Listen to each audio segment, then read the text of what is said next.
नमस्कार दोस्तों, PMS IQ study YouTube channel में आप सभी का एक बार फिर से मैं प्रवीण सत्संगी सर बहुत बहुत स्वागत करता हूं। दोस्तों, आज की एक और वीडियो हम लेकर आ गए हैं रेलवे ग्रुप डी 2026 की परीक्षा के लिए अति महत्वपूर्ण समान ज्ञान व समान विज्ञान के प्रश्नों का। जी हां दोस्तों, आज की वीडियो में भी हम लोग देखने वाले हैं top most important GK GS के प्रश्न जो आगामी रेलवे ग्रुप डी की परीक्षा के लिए बहुत ही महत्वपूर्ण होने वाले हैं। तो आप सभी से एक रिक्वेस्ट करूंगा कि इस वीडियो को आप लोग अंत तक जरूर देखें, एक एक प्रश्न को अच्छे से समझें और याद करें। तो चलिए दोस्तों, वीडियो को शुरू करते हैं। पहला प्रश्न है, भारत का सबसे बड़ा प्राकृतिक बंदरगाह कौन सा है? दोस्तों, इसका सही उत्तर आप लोग याद रखेंगे मुंबई, ऑप्शन डी। जी हां दोस्तों, भारत का सबसे बड़ा प्राकृतिक बंदरगाह है कौन सा? तो आप लोग याद रखेंगे मुंबई, ऑप्शन डी इस प्रश्न का सही उत्तर हो जाएगा। चलिए आगे बढ़ते हैं।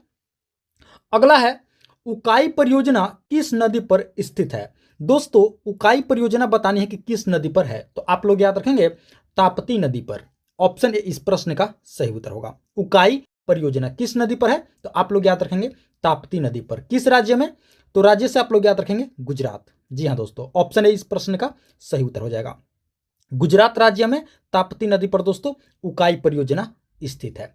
चलिए आगे बढ़ते हैं, अगला प्रश्न देखते हैं। अगला प्रश्न है दोस्तों, लोहे में जंग लगने पर उसके भार में क्या परिवर्तन होता है? दोस्तों, बताने है कि लोहे में जब जंग लग जाता है तो उसके भार में क्या परिवर्तन होता है? तो आप लोग याद रखेंगे बढ़ जाता है। ऑप्शन सी इस प्रश्न का सही उत्तर होगा। लोहे में जंग लगने पर क्या होगा दोस्तों? लोहे का जो भार होगा वो बढ़ जाएगा। ऑप्शन सी आप लोग याद रखेंगे बढ़ जाएगा। और इस प्रश्न को दोस्तों आप लोग स्टार मार्क कर लेंगे, बहुत ही महत्वपूर्ण प्रश्न है और एकदम बेसिक लेवल के प्रश्न है। चलिए आगे बढ़ते हैं। अगला है, बॉक्साइट अयस्क है। दोस्तों, बताने कि बॉक्साइट किसका अयस्क है? तो आप लोग याद रखेंगे एल्यूमिनियम का। ऑप्शन डी इस प्रश्न का सही उत्तर होगा। बॉक्साइट किसका अयस्क है? तो एल्यूमिनियम का अयस्क है। ऑप्शन डी हमारा राइट आंसर होगा। चलिए आगे बढ़ते हैं। अगला है, मिक्सर ग्राइंडर में किस प्रकार के मोटर का प्रयोग किया जाता है? दोस्तों, मिक्सर ग्राइंडर में, जो कि हमारे घर में मौजूद है, सभी के घर में मौजूद है मिक्सर ग्राइंडर, तो बताने कि इस मिक्सर ग्राइंडर में किस प्रकार के मोटर का प्रयोग होता है? तो आप लोग याद रखेंगे यूनिवर्सल मोटर। ऑप्शन बी इसका सही उत्तर होगा। जी हां दोस्तों, मिक्सर ग्राइंडर में यूनिवर्सल मोटर का प्रयोग किया जाता है। ऑप्शन बी इस प्रश्न का सही उत्तर होगा। चलिए आगे बढ़ते हैं।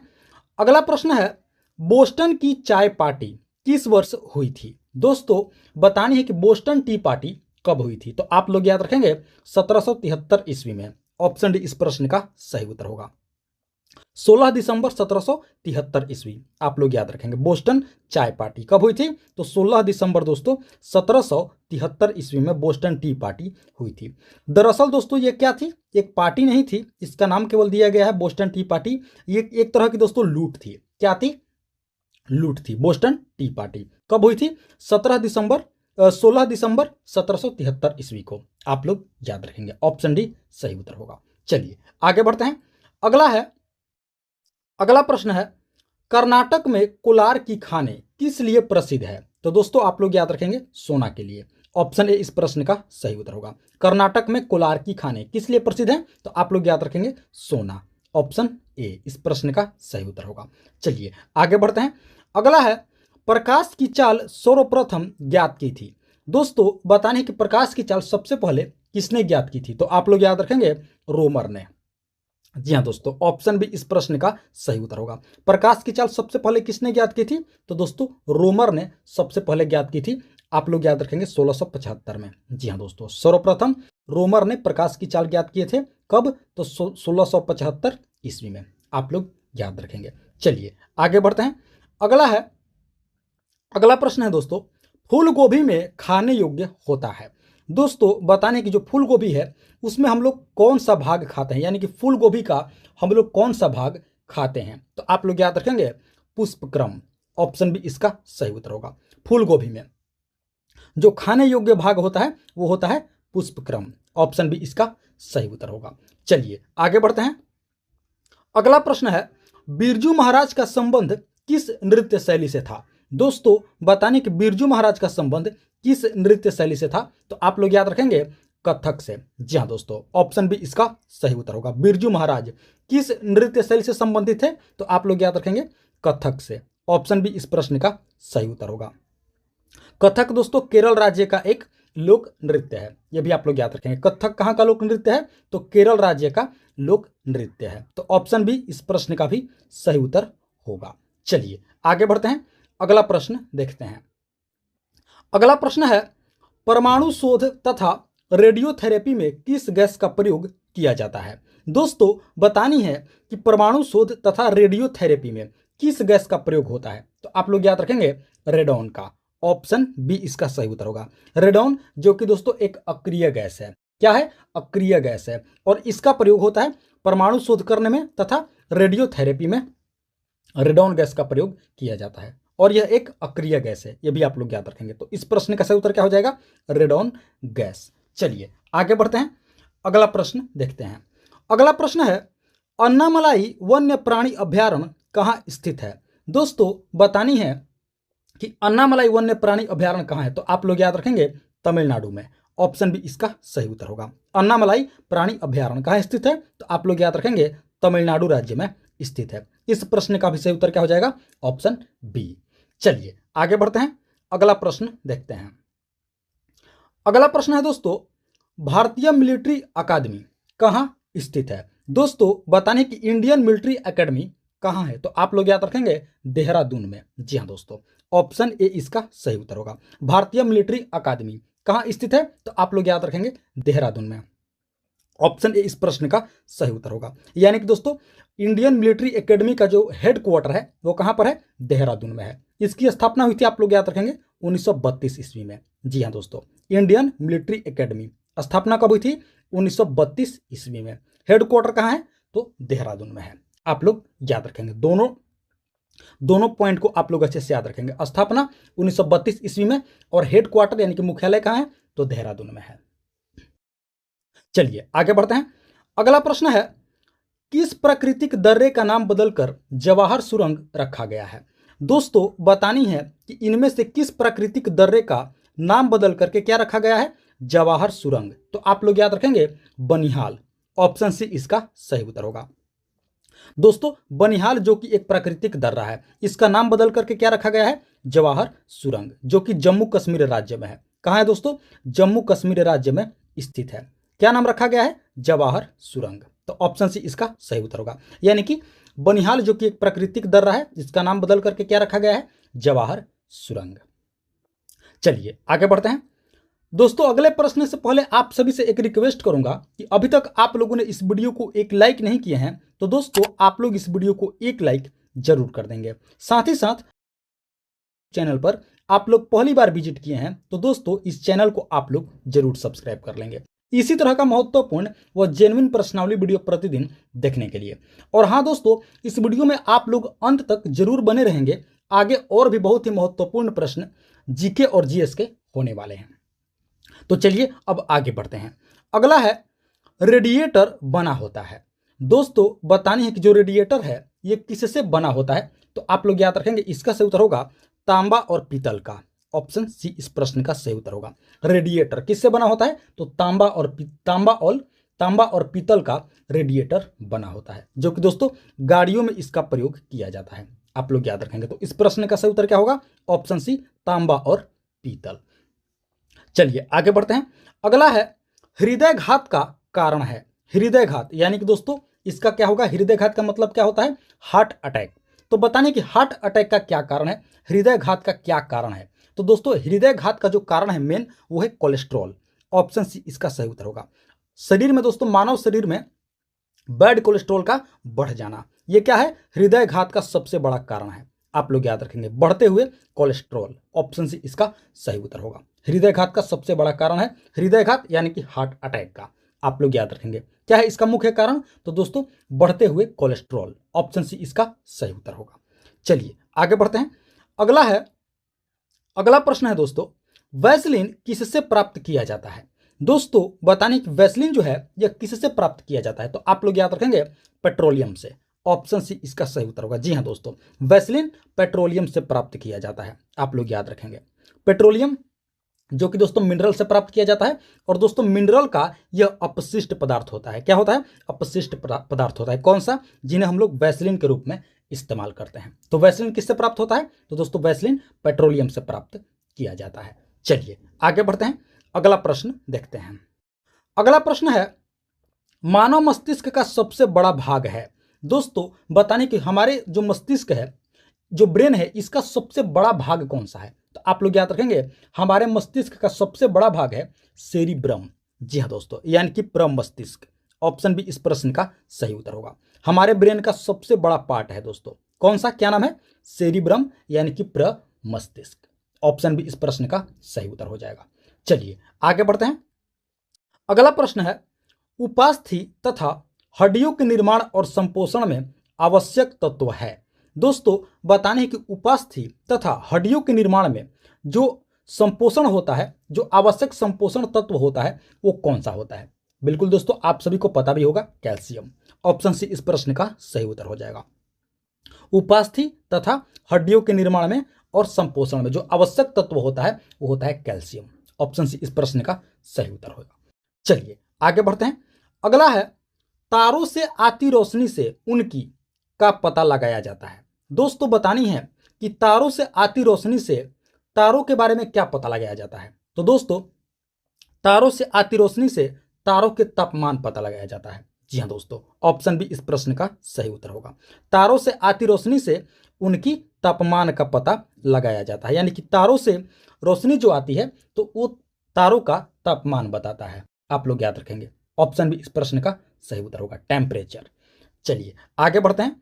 अगला प्रश्न है, एक कॉम्पैक्ट डिस्क यानी कि दोस्तों सीडी में किस तकनीक का प्रयोग किया जाता है? कॉम्पैक्ट डिस्क जो कि दोस्तों स्टोरेज डिवाइस है, आप सभी को पता होगा, देखे भी होंगे, अभी भी चलता है सीडी यानी कि कॉम्पैक्ट डिस्क। बताने कि इस सीडी में किस तकनीक का प्रयोग किया जाता है? तो आप लोग याद रखेंगे, इसमें दोस्तों लेजर तकनीक का प्रयोग किया जाता है। ऑप्शन सी इस प्रश्न का सही उत्तर होगा। सीडी में दोस्तों किस तकनीक का प्रयोग किया जाता है? लेजर टेक्निक का प्रयोग किया जाता है, लेजर टेक्नोलॉजी का प्रयोग किया जाता है, लेजर तकनीक का प्रयोग किया जाता है कॉम्पैक्ट डिस्क में, सीडी में, जो कि दोस्तों क्या है? एक स्टोरेज डिवाइस है। चलिए आगे बढ़ते हैं। अगला प्रश्न है, धातु तार में विद्युत धारा का प्रवाह किसके कारण से होता है? दोस्तों जो हमारे घर में तार होता है, वायर होता है, इलेक्ट्रिक वायर, तो बताने कि इस वायर में जो विद्युत धारा है, इलेक्ट्रिक करंट है, वो किसके कारण से प्रवाह होता है? तो आप लोग याद रखेंगे, इलेक्ट्रॉन। ऑप्शन ए इसका सही उत्तर होगा। जी हाँ दोस्तों, वायर में जो इलेक्ट्रिक करंट होता है ये किसके कारण प्रवाह होता है? तो इलेक्ट्रॉन के कारण प्रवाह होता है। ऑप्शन ए इस प्रश्न का सही उत्तर हो जाएगा। आप लोग याद रखेंगे, धातु तार में विद्युत धारा का प्रवाह इलेक्ट्रॉन के कारण होता है। चलिए आगे बढ़ते हैं, अगला प्रश्न देखते हैं। अगला प्रश्न है, झीलों की वाटिका के नाम से किसे संबोधित किया जाता है?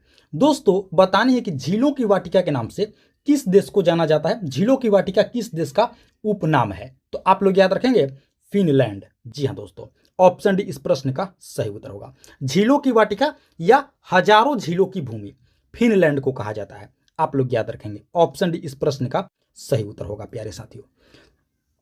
चलिए आगे बढ़ते हैं। अगला प्रश्न है, एक कोशिकीय जीवों का अध्ययन सर्वप्रथम किसने किया था? तो आप लोग याद रखेंगे, लीवेनहॉक ने। ऑप्शन इस प्रश्न का सही उत्तर होगा। एक कोशिकीय जीवों का अध्ययन सबसे पहले किसने किया था? तो आप लोग याद रखेंगे, लीवेनहॉक ने। चलिए आगे बढ़ते हैं। अगला प्रश्न है, अयोध्या में बाबरी मस्जिद का निर्माण किसने करवाया था? दोस्तों बताने है कि जो अयोध्या में पहले बाबरी मस्जिद हुआ करता था, उस मस्जिद का निर्माण किसने करवाया था? तो आप लोग याद रखेंगे, मीर बांकी ने। ऑप्शन सी इस प्रश्न का सही उत्तर होगा। अयोध्या में बाबरी मस्जिद का निर्माण किसने करवाया था? मीर बांकी ने। ऑप्शन सी इस प्रश्न का सही उत्तर होगा। चलिए आगे बढ़ते हैं। अगला प्रश्न है, मधुमक्खी के डंक का इलाज करने के लिए के घोल का उपयोग किया जाता है? दोस्तों बताने कि मधुमक्खी के डंक का इलाज करने के लिए किसके घोल का प्रयोग किया जाता है? तो आप लोग याद रखेंगे, बेकिंग सोडा। ऑप्शन डी इस प्रश्न का सही उत्तर होगा। बेकिंग सोडा के घोल का प्रयोग किया जाता है मधुमक्खी के डंक का इलाज करने के लिए।